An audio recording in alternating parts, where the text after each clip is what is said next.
does all this work? How do we put all of these moving parts together into one seamless transaction?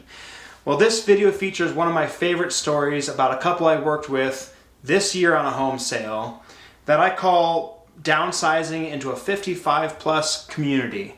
Now, I met with Sid and Deb all the way back in 2018. They had decided at that point, after lots and lots of thought, that they were going to be going into Windcrest, a 55 plus continuing care community in Highlands Ranch. They knew the building they had selected. They actually had reserved a building that did not open until June. At that time, I think it was saying summer of 2020.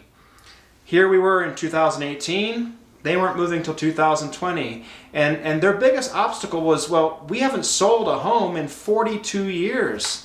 We have 42 years worth of our stuff, our kids' stuff, and our parents' stuff that have filled up this house. On top of that, how do we time all this out with that building open in 2020? So this is what we call our blueprint for success. They called me over to their house and we sat down, and the first step was really taking a look at the house. What kind of condition was it in?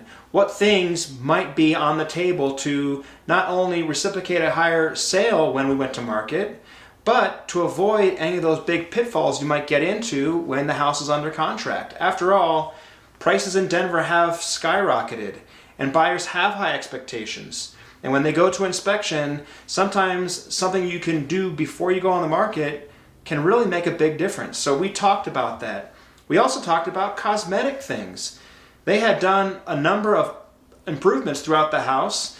Their basement had been fully renovated 2 years ago in hopes of having grandkids coming over, and that was a wonderful addition. But the main floor kitchen and the master bathroom had not really been touched in a few years. So we talked about some areas in the kitchen and the master bathroom that might reciprocate a much higher sale. This is something we do all the time. And we talked about timing it all out because they had 2 years. That gave them plenty of time to work on the amount of things they had in their house. So this is how all of it happened. Number one, we put them in contact with Steller Renovations Solutions. It's an arm of our company that deals with getting homes ready for listing.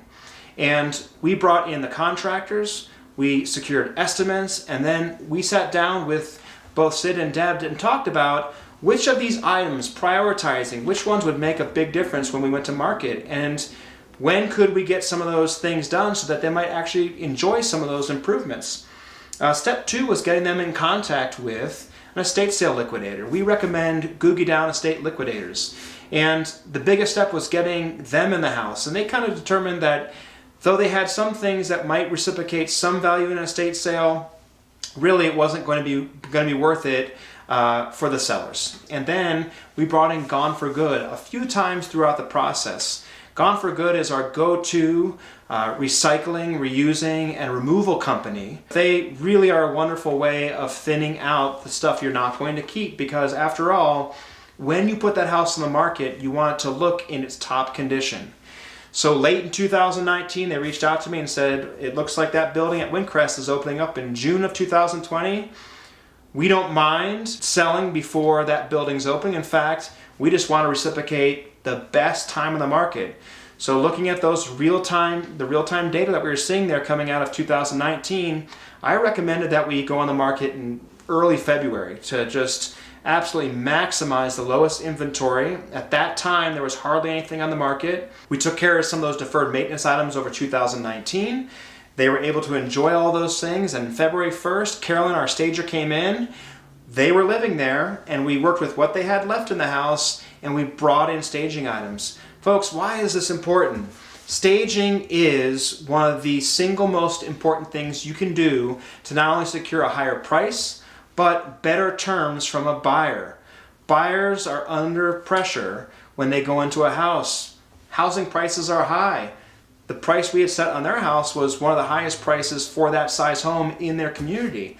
And I knew that staging would make that house feel updated. We didn't go through updating everything. We wanted that staging to make the house feel really updated. That house went on the market in February after it was staged, and in one weekend, we had multiple offers on that house. The great news on this was we had no idea that in mid-March we'd be seeing a shutdown in the market. So by the time we were under contract and this house was almost to closing, the coronavirus hit. The house was under contract for over $25,000 higher than our list price. So that home was able to close in early April, and they were able to go on to their temporary housing they had set up. And folks, I can't tell you how excited they were that this unforeseen thing that has changed all of our lives here in the United States, in the world, they had taken care of one of their big stress items, which was, how are we going to sell our house? We need to make as much money as we can on this sale to move into Windcrest. And folks, it happened just check marks all the way across the board. It happened better than they thought it would. And this is why we do this. This is why we work with seniors. If anything resonated in this story, reach out to us. We'd love to come into your house. We'd love to work with you. You could be years out. And folks, that's most of the time the way it works with us. Don't hesitate. It's time to pick up that phone and call us now.